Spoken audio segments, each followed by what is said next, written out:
Sources from VGC. Assassin's Creed Shadows is the series' second biggest launch ever. Only Valhalla delivered more launch revenue, according to data seen. So Insider Gaming, we just earlier looked at data from Insider Gaming about the performance of Shadows in terms of player counts, how many players they actually had. VGC says they are seeing revenue data. So as you can see here, according to further data seen by VGC, Shadows delivered the second highest day one sales revenue in franchise's history, behind only Valhalla. This is the key. Player numbers can be deceptive, especially because there's like giveaway codes, there's promotional codes sometimes for like, oh, you bought a graphics card, now you get a copy of the game, or oh, you bought Ubisoft Plus, so you got access to the game for $18 instead of $70. It can be deceptive. But revenue includes exactly microtransactions, it includes the game purchase, it includes Ubisoft Plus, like all of that gets factored in. And ultimately, all the companies really care about is the money the game is bringing in. If it has one player, but that player happens to spend $1 billion on the game, they're still happy. You know what I mean?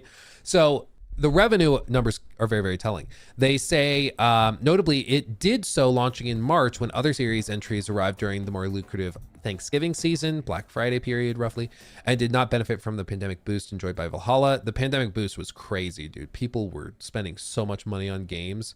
It was insane. But they did not release during the holiday period, which AC almost always does, and they still were able to hit these targets, which is significant. Shadows marked Ubisoft's best ever day one launch on the PlayStation Digital Store, was the most wishlisted Ubisoft title of all time, generated over 11 million watch hours on Twitch, the strongest start for any recent Ubisoft title, including Valhalla. Significantly, PC activations represented around 27% of total activations, with Steam playing, quote, a significant role in that performance. It's almost like if you launch on the biggest PC platform, PC players are more likely to buy your game. Like, this is gonna blow people's minds, but yeah, it's significant.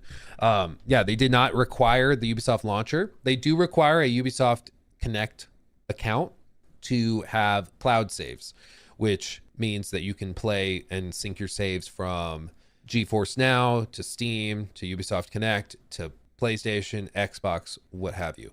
But it doesn't require you to like install the Ubisoft Connect launcher or anything, which is a good change because that launcher, I don't know why it always logs you out. Like, how is it that I've been through it before. That launcher drives me crazy. Anyway, Assassin's Creed Shadows is the first major Ubisoft game to release day one on Steam since 2019. Previously, the publisher prioritized its own digital store as well as Epic Game Store at launch. I think this goes back to like the late 2010s.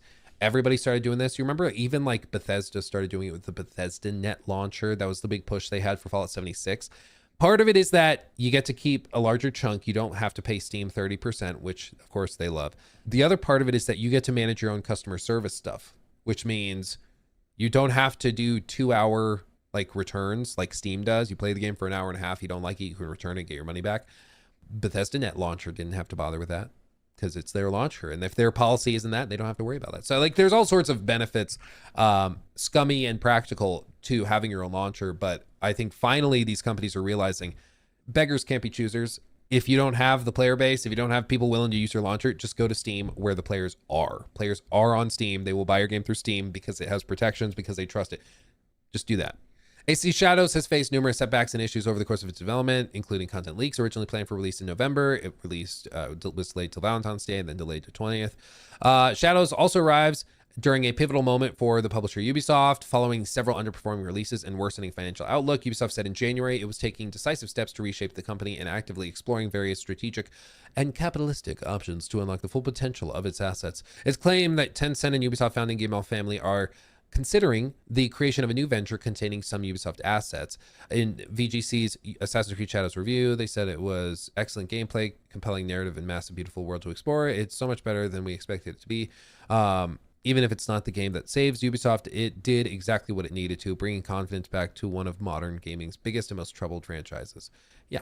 So all told, it apparently, in terms of the financial performance of it, it's doing quite well. You know, the player counts we can debate, because player counts don't tell you a lot. If you gave away 500,000 copies, it doesn't mean anything when you say we had 600,000 players. Like, it's not as remarkable as it sounds.